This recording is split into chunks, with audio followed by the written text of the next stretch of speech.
लक्ष्मण नाम राम लघु भ्राता, सुन सखी तासु सुमित्रा माता। जय श्री राम। सद्भाव रामायण अध्याय 58। जनकपुर के मंडप में भाग 1। जनक जी ने विश्वामित्र जी के चरण पकड़ लिए और कहा, बाप जी, आपकी कृपा से ही राम धनुष तोड़ सके हैं। दोनों भाइयों ने मुझे कृतार्थ किया है। अब आप आज्ञा दीजिए, उसी के अनुसार करूं। विश्वामित्र जी ने दूतों को अयोध्यापुरी भेज दशरथ जी को लगन का निमंत्रण देने की आज्ञा की। दूत अयोध्यापुरी भेजे गए और जनकपुरी में विवाह की तैयारियां शुरू हो गई। इस ओर दूतों ने अयोध्यापुरी जाकर राजा दशरथ को प्रणाम कर पत्र दिया। पत्र पढ़ते ही उनकी आंखें गीली हो गई, शरीर पुलकित हुआ। पत्र के समाचार जानकर समस्त राजसभा हर्षित हो गई। दूतों ने धनुष भंग की पूरी कथा कह सुनाई। राजा और सभा के सदस्यों के आनंद की सीमा न रही। राजा दशरथ ने गुरु वशिष्ठ जी के पास जाकर पत्र पढ़ा। वशिष्ठ जी भी प्रसन्न हुए। राजभवन जाकर सभी रानियों को शुभ समाचार दिए। रानियों के दिल खुशी से छलकते हैं। भरत शत्रुघ्न भी अत्यंत हर्षित हुए।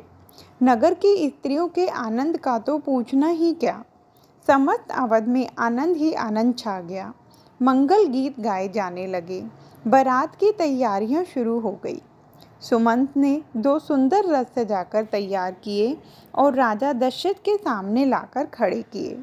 एक रथ में दशरथ जी ने गुरु वशिष्ठ जी बिठाए और शिव, गुरु, पार्वती और गणेश का स्मरण कर दूसरे रथ में स्वयं बैठे। वशिष्ठ जी की आज्ञा मिली, शंख ध्वनि हुई और बारात ने प्रस्थान कर दिया। जनकपुर में बारात के स्वागत की भव्य तैयारियां हो गई थी। बारात के जनकपुर में प्रवेश होते ही शतानंद, ब्रह्मानंद, मंत्रीगण, विद्वानों और बंदीजनों ने बारात और महाराज दशरथ जी का स्वागत किया। पिता के आगमन के समाचार जानकर राम लक्ष्मण अत्यंत हर्षित हुए। विश्वामित्र जी के साथ दोनों भाइयों को आते हुए देखकर दशरथ जी बहुत आनंदित हुए। वशिष्ठ जी के चरणों में दंडवत प्रणाम कर बार बार उनकी चरण रज मस्तक पर चढ़ाई। विश्वामित्र जी राजा दशरथ से गले मिले और आशीर्वाद देकर कुशल समाचार पूछे। दोनों भाइयों ने जब पिताजी को दंडवत प्रणाम किया, तब दशरथ जी का हृदय आनंद से सरोबार हो गया। दोनों पुत्रों से गले मिले। इसके बाद राम लक्ष्मण ने गुरु वशिष्ठ जी को दंडवत प्रणाम किया। वशिष्ठ जी ने उन्हें आशीर्वाद दिया। राम को देखते ही पूरी बारात आनंद में आ गई।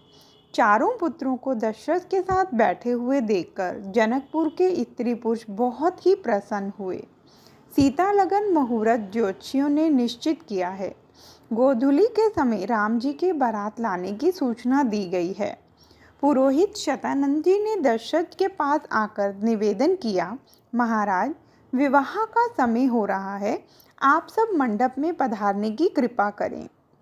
राजा दशरथ ने गुरु वशिष्ठ जी से पूछकर सभी मुनियों और साधुओं के साथ लगन मंडप की ओर प्रस्थान किया। राम जी को वरवेश पहनाया गया है। दिव्य पीतांबर और दिव्य अलंकारों से उन्हें सजाया गया है।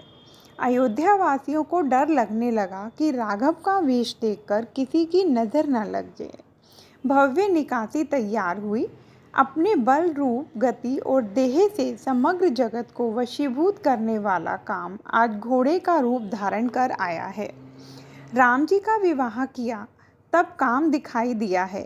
काम की लगाम राम के हाथ में है। जब जीव की लगाम काम के हाथ में रहती है, तभी तकलीफ होती है। नौकर मालिक बनकर व्यवहार करता है, तभी तकलीफ होती है। आखिर ये जड़ चेतन गुण दोष प्रभु के बनाए हुए हैं। उनका उपयोग जब भिन्न ढंग से होता है, तभी तकलीफ होती है। भगवान राम कामदेव पर आरूढ़ हुए थे। सभी देव विमानों से आकाश मार्ग द्वारा पहुँचे हैं।